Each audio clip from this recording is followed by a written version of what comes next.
Have you ever wondered why children make the moral choices they do? Or how we can help young kids think more deeply about right and wrong? It's a fascinating question, and one that a psychologist named Lawrence Kohlberg spent his life exploring. Today, we're going to break down his famous theory of moral development in simple terms, and share practical tips that every parent and early childhood educator can start using right away. So, who was Lawrence Kohlberg? He was an American psychologist who built on the work of another giant, Jean Piaget. Starting in the late 1950s, Kohlberg became obsessed with understanding how our moral reasoning develops over time. He didn't just look at what people decided was right or wrong, he wanted to know why they decided it. To do this, he presented people with complex moral dilemmas, like the famous Heinz dilemma, where a man has to decide whether to steal an overpriced drug to save his dying wife.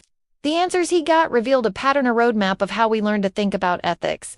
Kohlberg's theory is built around 3 main levels, and each level has 2 stages.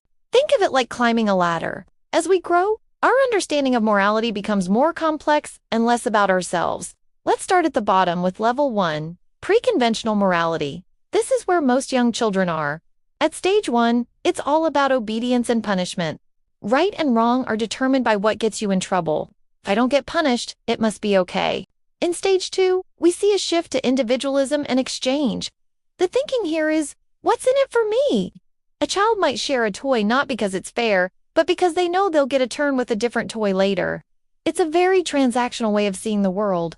For example, a preschooler might follow the no-hitting rules simply to avoid a timeout or to get a sticker, not because they truly understand that hitting hurts someone else's feelings.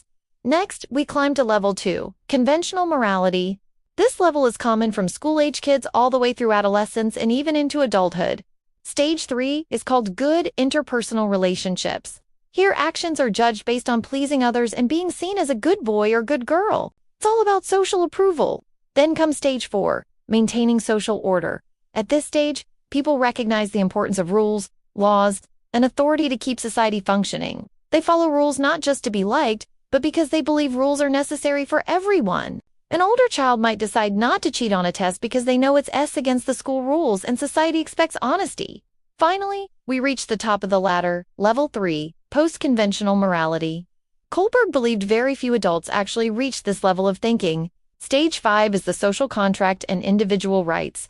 People at this stage understand that laws are social agreements that are meant to be good for everyone, but they also recognize that sometimes laws can be unjust and need to be changed.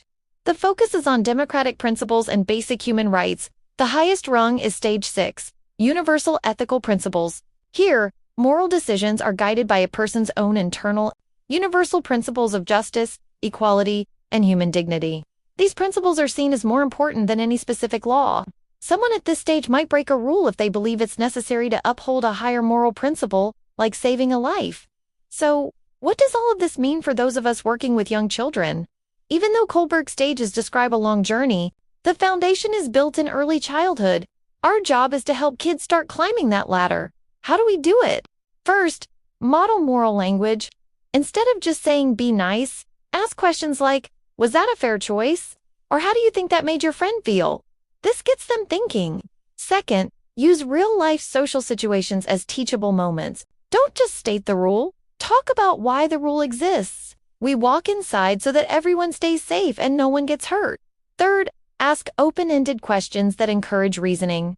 When a conflict happens, ask, why did you choose to do that? This prompts them to reflect on their own thinking process. Fourth, actively encourage empathy.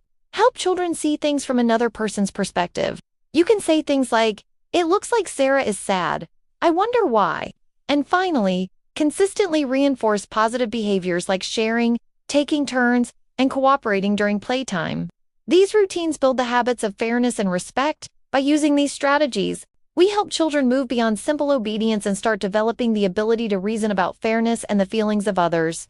We're rebuilding the bridge that will carry them to higher stages of moral thinking later in life. If you found this breakdown helpful, please give this video a thumbs up and subscribe to the channel for more insights into child development. Don't forget to hit the notification bell so you never miss an update.